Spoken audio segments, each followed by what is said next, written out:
Hey everyone, welcome to Mistake Man. I've got a new modeling project on the bench. This is a 3D printed model of the SCV, a unit from the real-time strategy game StarCraft. I was browsing the models that are on the site CG Trader, just seeing what they had on there, and I came across this model by an artist named Zero SWAT. And it's a really well-made model, really highly detailed, and I instantly loved it and figured it would be fun to build. If you're not familiar with StarCraft, like I said, it's a real-time strategy game on the PC, and for the Terran faction, the SCV is one of the units you can command in the game, and it's an important unit that not only constructs all of your buildings, but also collects minerals and gas, the resources you use to build those buildings and other units. So definitely not a glorious unit, but super fundamental and important to how the Terrans do their operations.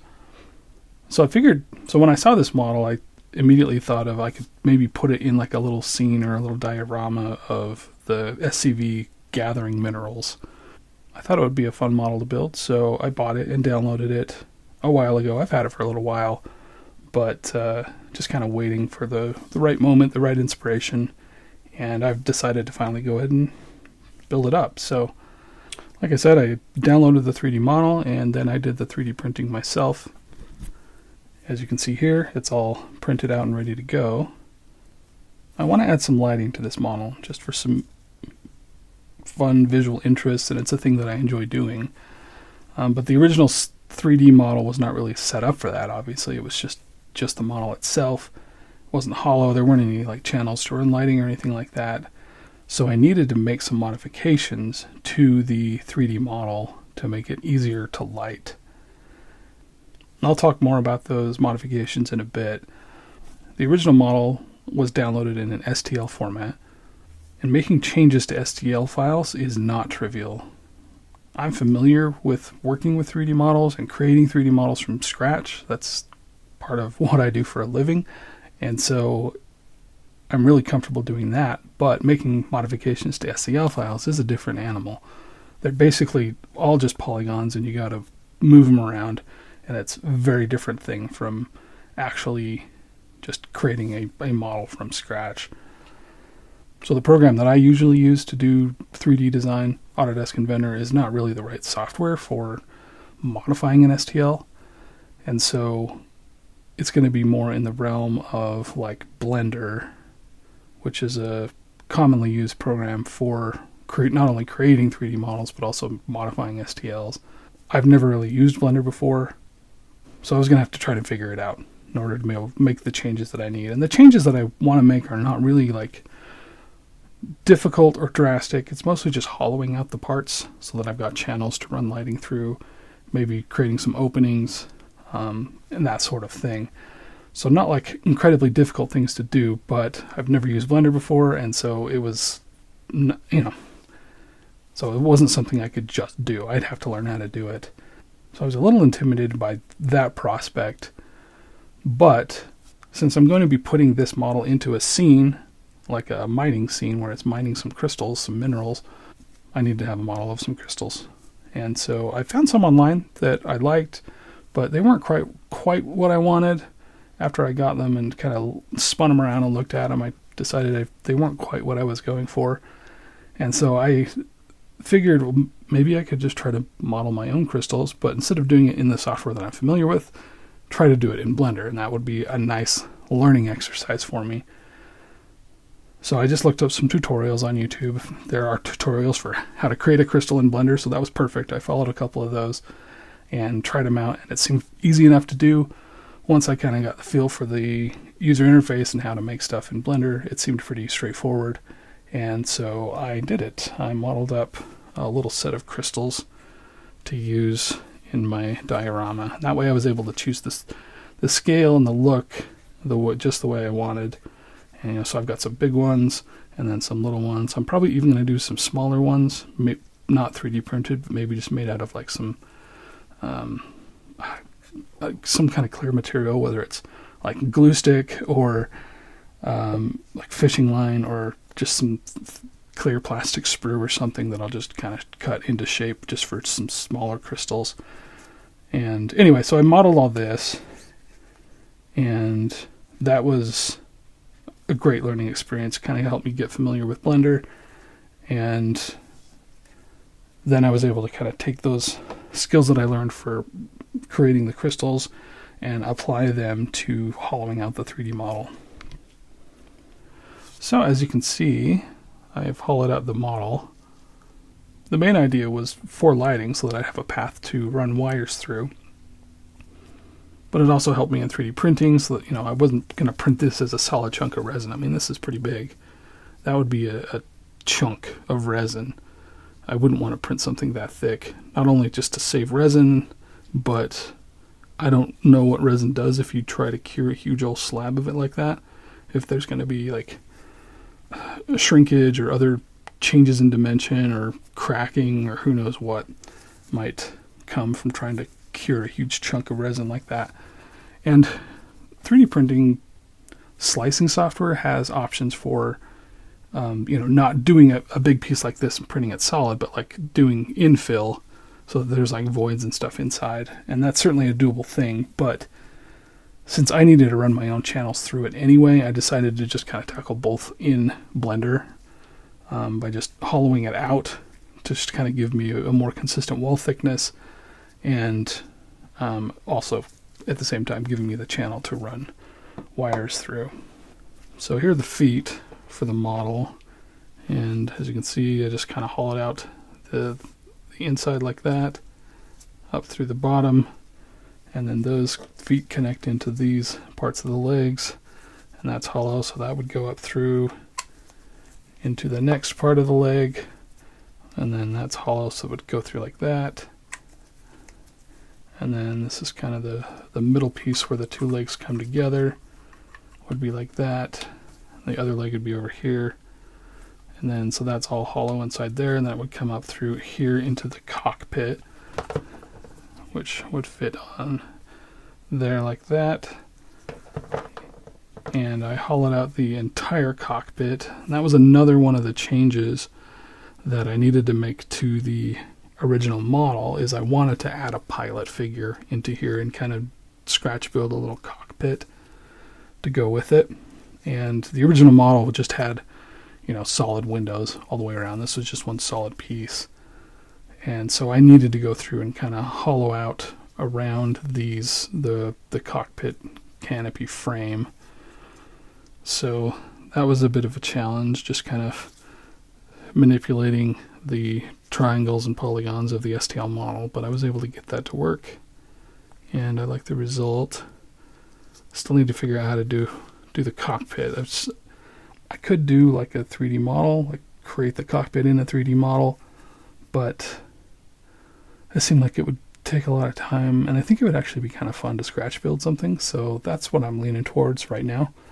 Just doing a scratch build. You're not going to be able to see a lot of it because the pilot's going to be kind of front and center.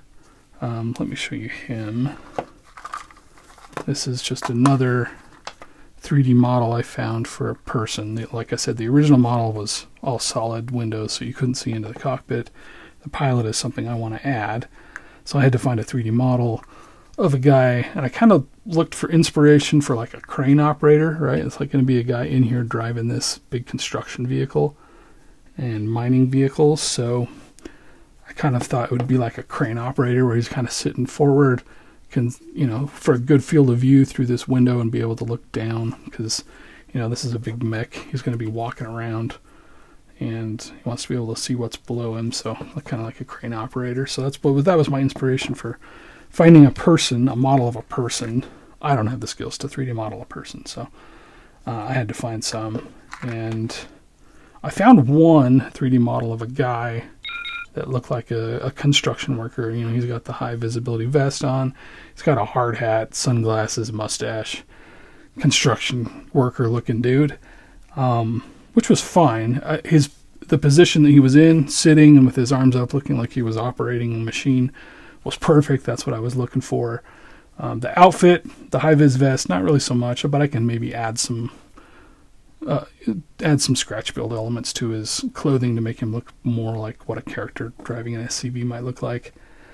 But his head was not what I was looking for. All the SCV pilots in the game, they have like little animations of the character who drives the SCV down in the the bottom of your screen when you're playing the game. Yeah, it's just they're always guys wearing baseball caps, and so I wanted the pilot to have a baseball cap, but I couldn't find the person in the right pose with the right headgear, so I decided to get two models and take the body of the construction worker and chop off his head, and then chop off the body of another guy that had a baseball cap, and then put his head on the other body. Anyway, so that was my plan. So I found two models that would work, and got them both and 3D printed. I figured it'd be easier to probably do the decapitation in the software instead of trying to do that on the printed model. So I did that. I separated the head from the body in the software. And then let's see, here's the body of the construction worker guy. Looks like he's driving a machine, and I took his head off. This one's still on the supports, but I printed a couple of them just in case, because some of the features are very tiny, like his fingers and the arms are pretty tiny. I mean, look at that thumb, so tiny. Could very easily break. So I've got a backup if I need it. I could always print more if I need to, but it's just as fast to print two as it is to print one. So I just did that. I didn't really clean up all the little support pimples off his back, because he's going to be sitting down. You're not going to see that. So there's the body of the pilot. It's going to be kind of hard to show you the head, so I'm going to stick it onto some tacky poster putty stuff. Hopefully that'll help. But it's tiny. There he is. There's the dude in the baseball cap. So I should be able to just fit that on to the body. The thing I didn't really take into account when I found the model of this guy with the cap is that he's wearing a puffy jacket, and his collar really sticks up, so the collar doesn't really mesh with the high-vis jacket that this guy's wearing. So I'm gonna have to just kind of cut away that collar and kind of blend those in. But that part I figured it'd be easier to do on the physical 3D printed model than to try to clean up and remove that collar in the STL file. So still got that work ahead of me, but I should be able to blend that in, especially if I'm going to kind of beef up his vest. And I'm probably going to put on some like harness for the chair he's sitting in. And I just had to decide on a scale for the SCV. The scale in the StarCraft games for the models of the units is kind of meaningless. I did find some reference artwork that I can use to kind of help me look for inspiration on how to maybe paint this thing or how to make it look, and there are some that show the pilot, so I kind of went with that. Most of them actually kind of look like really the pilot's really crammed in there, which might make sense for like the Dominion and the Terran Dominion and the United Earth Directorate and all the people in charge of the humans in the game don't really seem to care that much about people. So it wouldn't surprise me if they just crammed their pilots into a machine and didn't care if they were cramped or not. But I decided to give my guy a little bit of extra space. So here he is. You can kind of maybe get a sense of the scale of the machine from the size of the pilot in there. So he'll be kind of at least comfortable driving his machine with the constant worry of being attacked by Zerg. Not only did I hollow out the model for the purpose of being able to run wires through it to get lights to the places where I wanted them. The majority of the light's going to be in the cockpit. It's going to have lights in it, like an operating machine. But also I want to have some spotlights. There are a couple of features up at the top of the cockpit there that looked like they might be kind of headlight sort of things to kind of shine light on whatever the operator's working on. So I hollowed those out, and then inside there's kind of a channel that runs down into the into the cockpit. You can see the holes that I opened up there in the roof of the cockpit. And so I'll be able to kind of run some wires up there, hopefully. And if not, maybe I might have to do some kind of fiber optic situation. Haven't decided what's going to work there yet, but I want to light those. And like I said, in the cockpit itself, maybe some of his controls, put some light on the pilot so you can see him in there. And then there's also on these big parts of the machine that are just next to the cockpit, there are these two features that look like big floodlights. And so I decided to hollow those out, and I'll light those as well. They're just kind of like big rectangular floodlights. So I'll light those.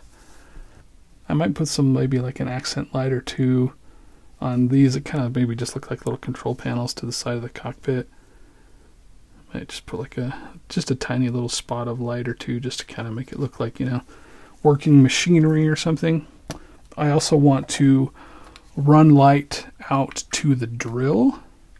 So if I put on the pieces of the arm here, and then on this, the SCV's right arm, there's a big drill that it uses for mining. And in the game, when you're mining the minerals, it looks like there's kind of like a welder at the end that it's using to cut the minerals. When you tell the SCV to go mine some minerals, it goes up to the minerals, and then there's like a little flashing light and kind of a welding sound, or just, I don't know. Yeah, it's kind of like a welding sound. I might try to see if I can just do kind of like an arc weld sort of effect with some light coming off the tip there. So I did hollow that out to give me the option to do some lighting for like that effect. I've started looking into some circuit designs for doing like an arc weld style flash. I found a few that might work, but I haven't done any testing or experimenting yet to see if I like it or see if I can make it work to my satisfaction. But that's an idea that I'm kicking around. And then for the back of the unit, there are a pair of engines that go here. There's also this piece on the back that goes in between those, like that. It's like a big exhaust vent or something. And then there's these two engines that go to either side, because this is like a unit that kind of floats or flies around close to the ground. But he's got legs, but he doesn't walk around so much as when trying to get from one place to another. Walking would be too slow, so it kind of picks up its legs and flies close to the ground to get places. But anyway, so there's these two big engines on the back. When I looked at the actual 3D model they used for the StarCraft 2 game, which this model is based off of, the design of this model is more like the model that you see in the actual game of StarCraft 2 as opposed to StarCraft 1. The look of the models is different between both games. This is more like the StarCraft 2 version. And when I looked at that model as reference, the original artist designer of this 3D model took some liberties in how it looks. I like it though. I like what they've done with this model. I think it looks great. One of the things they did with the engines is I think they made them a little bit too long. There's also these pieces that go on like that. The actual kind of like jet engine looking exhaust nozzles. I printed those in clear because I wanted to actually light these, just kind of have them glow. In the game there's like flames, heat coming out of them. I'm not going to obviously do that in real life, but I'm going to just at least have some glow coming out of these.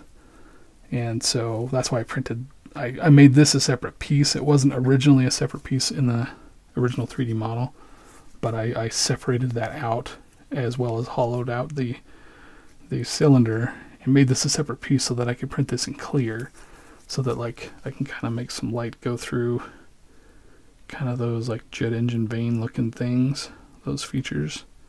It kind of look like there's glow behind those and coming out from around them, as well as like a bigger, brighter glow in the middle portion there. So I printed those out of clear. But also in the game, like I said, in the game model, these are quite a bit shorter, but they also have like veins, or like like veins or big feathers almost coming out, 3 of them. And this model has these like features. There's 3 of them going around, but it doesn't have the veins that are like on the actual in-game model. And so I decided to add those. And that is something, since I was building that a fresh model from scratch, I did use the Autodesk Inventor for that. So I want to attach the veins that I modeled to this original model. And since these thrusters have those 3 features already, as part of the original design, I decided to put the veins in those spots, use those as the places for the veins. So I actually built the veins in 2 pieces. So I started with this little piece that kind of fits over that. Is a kind of a bracket that I can attach the vein piece to. That's these back here. But I didn't want to cover over this kind of cool detail that's built into the original model. I didn't want to completely obscure that, so I made the bracket just go for, cover it partially. And then the vein itself has kind of like this cutout in between, so it's got these little the little pegs on the bracket piece fit into little slots on the thruster vein, so it just fits in like that. And that allows me to position the angle however I want without kind of just baking that into the 3D model itself. And it gives me the flexibility to kind of control that, to pose that how I want for the model itself, for the finished model. But it also just lets you still kind of see some of that original detail in there. So the veins that I modeled are longer than the veins on the actual game model. Those are quite a bit more squat. But since these engines on the this model are longer than what's in the game, I decided to just make these a little bit longer just to kind of stay in proportion to this model. So anyway, not trying to match the game asset exactly, just kind of, I liked the look of the thruster veins and wanted to add those, and just kind of wanted to stay within the same kind of design language as the rest of the model. But anyway, so the veins will look something like that. That's what they would look like if they were fully closed, but I don't intend to display them like that. I'll do it more like how the game model is, where they're kind of spread out a little bit, like that or something. So those are the modifications that I made to the original model. I've got all the parts printed, ready to go, and all cleaned up. I went through and cleaned up all of the pimples that are left on the surface from all the supports, and also kind of sanded down the joints between them because they were a pretty tight fit.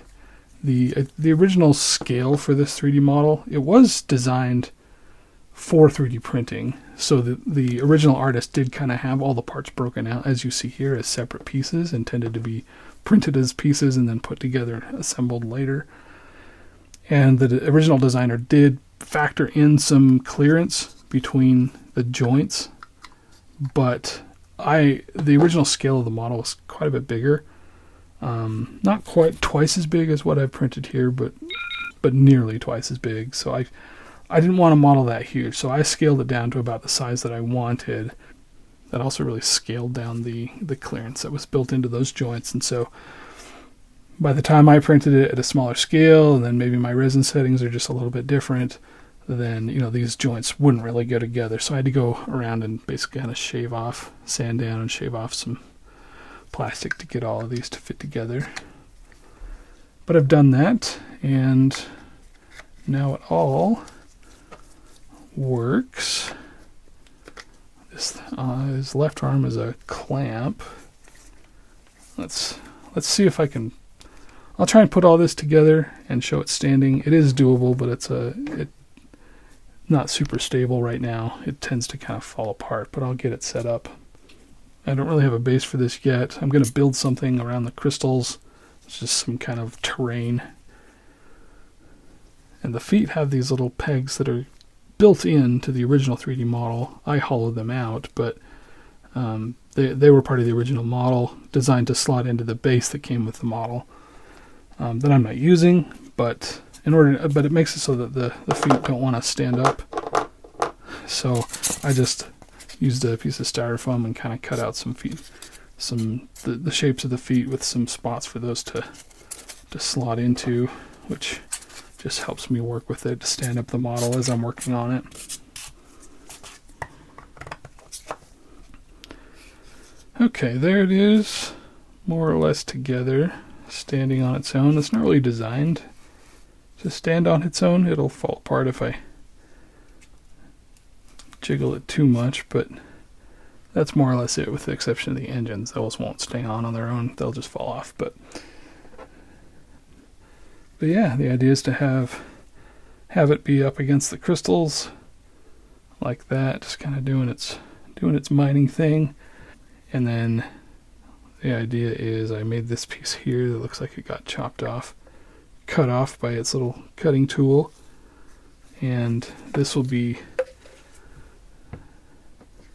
in its clamp hand. I'll see if I can manage to get that in there without the whole thing falling to pieces, but it's designed to just kind of sit in there like that.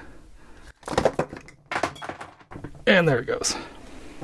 But anyway, that's the idea. So yeah, I've got lots of work left to do on this. I haven't decided how the colors are going to look like.